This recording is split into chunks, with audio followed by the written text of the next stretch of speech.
wanti jennu wacii guutuu nama danda'e anumatu iyyuu waa hunda bibbitee isiin ciini godhamee achumatti sargima godhanii achumatti waliin gara mana kennaa gallaa baaroo kiiloo 10 roozmariinaa 300 bitaa jedhee birri salaaxaa timaatimii tifi salaaxaa malee timaatim saaxinii 2 akkasumas waa hedduu kiiloo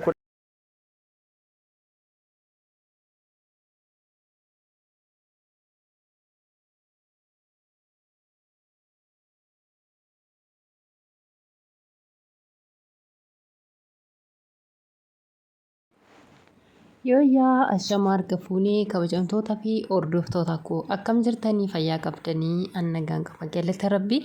Egaan kabajamtoota hordoftoota koo har'a Saidoo fi Ayyuu qabadeen dhufe jechuudha. Egaa Saidoo fi Ayyuun akkuma beekamu egaa samoon darbe keessaa baay'ee waan ho'aa keessadha kan isaan turanii. Haa ta'u malee Ayyuun yeroo duraantitti akka ciinni keenya turuu hin barbaadu daddafeenuuf raawwatamuu qaba. Akkasuma immoo nama baay'illee hin barbaadu, miizirree hin barbaadu, zargii baay'illee hin barbaadu jechaa turte. Haa ta'u malee egaa wantoonni sun hundinuyyuu hafee egaa ergasii taa'anii marii taasisanii raawwatanii akka sargiin illee sagangeeffamuuf waliigaltee taasisanii jiru jechuudha. Waliigaltee taasisanii raawwatanii guyyaa sargii isaanii murteeffatanii egaa wantoota guyyaa sargii irratti qophaa'uu qabu qopheessaa jiran jechuudha. Akkuma jalqaba irratti argitanii wantoota isaan barbaachisu warra mana nyaataa hojjetu yookiin immoo namoota nyaata hojjetaniin walii galanii raawwatanii maallaqa meeqa akka isaan gaafatu akkasuma immoo maaltu akka isaan barbaachisu gaafatanii barreeffatanii raawwatanii gara gabaa deemanii bituudhaaf waliigaltee taasisaa jiranii Ayyuudhuma waliin jechuudha. Egaa kana hundumaayyuu kan godhu anaa fi sidhaa Ayyuutiyyaa jedhee raawwatee Saidoon ishee waliin taa'ee haasaa taasisaa jira jechuudha. Baay'ee takka waan namatti toludha. Egaan erga wal jaalatanii rabbi walitti isaan urgeessu. Nama wal jaalatu tokko maaliif wal jaalatanii jechuuniin hin ulfaata waan ta'eef jaalala waan taateef jaalalli fala waaqati jedhanii akkas jedhama mitiire. Kanaaf iyyuu jechuudha rabbi walitti isaan urgeessu. Kanaafuu maaliif kana taatanii jechuun hin danda'amu. Jaalala waan ta'eef jaalalli waan fedhirra nama qabuu danda'a, mukarra nama qabuu danda'a, dhakaarra nama qabuu danda'a. Kanaaf iyyuu maaliif irraa qabamte maaliif jaalattee jechuun hin ulfaata. Egaa erga wal jaalatanii rabbi walitti isaan urgeessu. Akkasuma immoo Sumayyaa teennaa rabbiin isiillee gara laaftuu ishee haa taasisu. Egaa akkuma beekamu Sumayyaan dur Saidoodhaan fuudhii jettee raawwatte eeyyamaa fi turte. Haa ta'u malee amma xiqqoo waan egaa fedhii isheetiin alatti inni fuudhuudhaaf deemuuf jaallachuu dhiisuu dandeessi. Kuni yaada mataa isheeti waan ta'eef jechuudha. Akkasuma immoo jarri kun erga wal jaallatanii jaalalli isaanii lachuu wal bira hin jira yoo ta'e keessi isaanii lachuu wal bira jira yoo ta'e homaa wanti godhamu hin jiru. Akkuma beekamu sababa ayyaantuutiin namoonni baay'een lola cimaa keessa seenanii raawwatanii inni kun wal reebaa, inni kun wal caccabsaa, inni kun wal akaa jira jechuudha. Maaliifin ayyaantuunis egaa Saidoo hundarrayyuu Saidoo caalchifattee isaan jaallattee filannoo ishee isa godhattee jirti jechuudha. Namoonni baay'een akkasuma immoo namoota dura jaallataa turanii fi isheen illee jaalala amma takka irraa qabdu jara sanarraa irraa cittee gara Saidootitti gortee jirti jechuudha.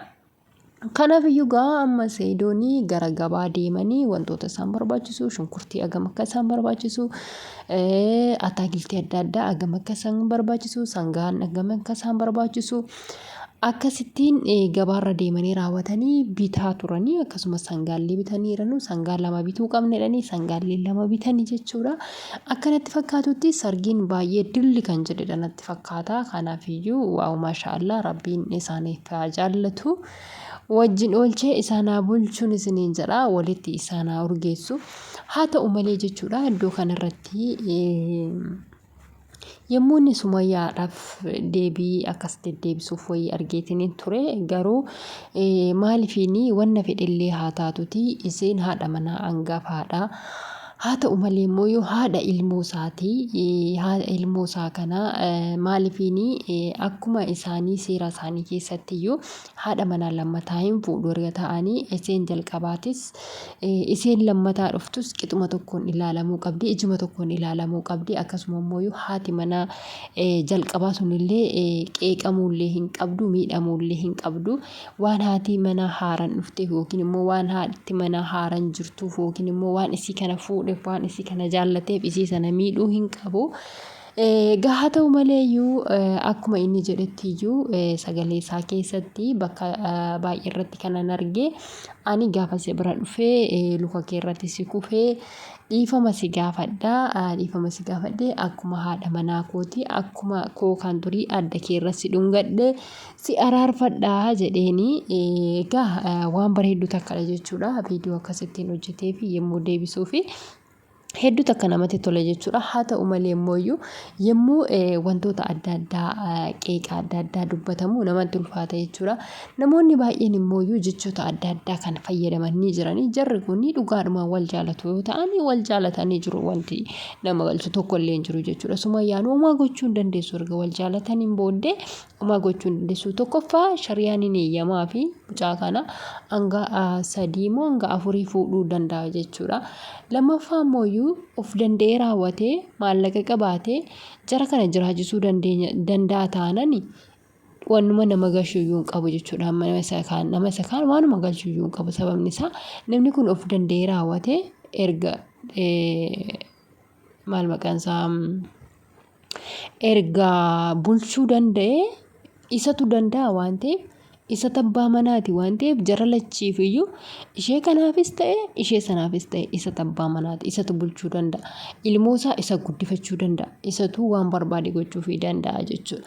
So kanaaf iyyuu wanti nama galchu tokkollee hin jiru. Namoonni baay'een amma waa baay'ee koomentii Sumayyaa jalatti waa baay'ee kan jedhantu jira koomentii isaa jalatti waa hedduu kan jedhantu jira jechuudha. Nuti garuu warri jala deemnee koomentii adda addaa namaaf barreessumu kuni bakka akkuma waa takka namaa goonuu jechuudha. Akkuma waa takka namaa goonuutti of hassaabnagiin homaa namaa gochuu hin dandeenyu. Nama sanadha kan of bulchuu danda'u, nama sanadha kan ilmoo isaa jiraachifachuu danda'u, nama sanadha haadha manaa isaa jiraachifachuu kan danda'u, nama sanadha mana isaa jiraachifachuu kan danda'u. Kanaaf iyyuu jechuudha namni akka barbaadetti haa jiraatu. Maaltu nama galchee? Maaltu nu galchee? Fataa itti jenna viidiyoo isaanii ilaallee jechuudha. Fataa itti jedha, itti bashannanaa, itti buhaaraa jechuudha. Abbaan barbaade waan barbaade yoo godhe isa kan itti gaafatamuu qabu. Isa waan barbaade iyyuu ilma ijoollee kana jechuudha. Ayyuus ta'ee kan jiraachisu Seeyidoodha. Sumayyaas ta'ee kan jiraachisu Seeyidoodha. Ilmaan isaas ta'ee kan jiraachisu Seeyidoodha.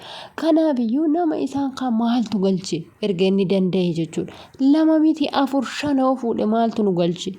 Maaluma nu galche biyyee nakaa ani waanuma akkana nu tan carsiisuu wallaala bar namni nutummaa nuti kun maaliidhaan jedhe bargaruu sammuu nuti teenyatuun akkamatti yaaduma akkamii qabnaa laata?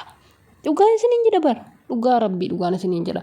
Ani bar namni gaafa akkasittiin tan caraacaru kana maaluma isaan caraacaran jedha bar maaltu isaan caraacara qoy maaliifin mucaan kun nan danda'a arga jedhe erga jara lachuu nan danda'a jedhee fuudhe maaltu nu galche? Isa kan danda'u isa kan laatuuf isa kan obaasu isa kan jiraachisu isa kan waliin jiraatu maaltu nu galche qoy?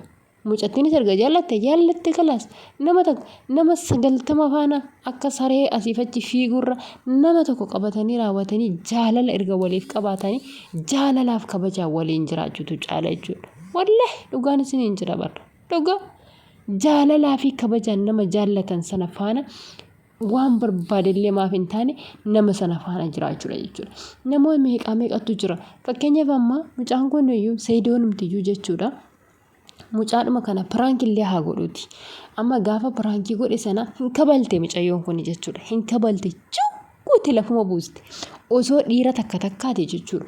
Gaafa ishiin akkasitti gootee kabaltu kana dhaabatee ilaalaa ofirratti dhiifama jedheen bar dhiifama jedheen yeroo ishiin akkasitti itti gootu sana wallee yeroo ishiin akkasitti itti gootu sana dhiifamaa jedheen ofii isaa rukutameet dhiifama jedheen jechuudha.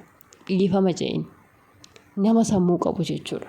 Dhugaa rabbi nama sammuu qabu nama gadi fageessee yaadu hin malaaxee mucaan malee sammuun isaa fagootti yaada jajjamaa malaaxaa kana laalina fagootti yaada sammuun isaa asii asitti miti kan yaadaa jiru. Inni kanaaf iyyuu jechuudha namoonni baay'een jechoota baay'ee wantoota baay'ee namaan jedhan maaltu nama galche jireenya mataa isaanii jiraatanii ofii isaaniitiin wal jiraachisanii ofii isaaniitiin wal jaallatanii maaltu nu galchanii maaltu nurraa bade yoo gammannee foomee jira kana ishoo baga wal fuudhaa ishoo wajjin jiraadhaa ishoo umurii dheertuu rabbi isiniif haa kennu yoo jettaniinoo maatan ciraacartanii isintu bulchaame biyyeen akaa isintu bulchaa ofii isaaniitii of bulchanii ooyyu ofii isaaniitii of jiraachisanii ooyyu ofii isaaniitii of jiraachisan oo maaltu isinan ciraacare ani waanuma ciraacaraam nuuf wallaalee anis bargisee tokko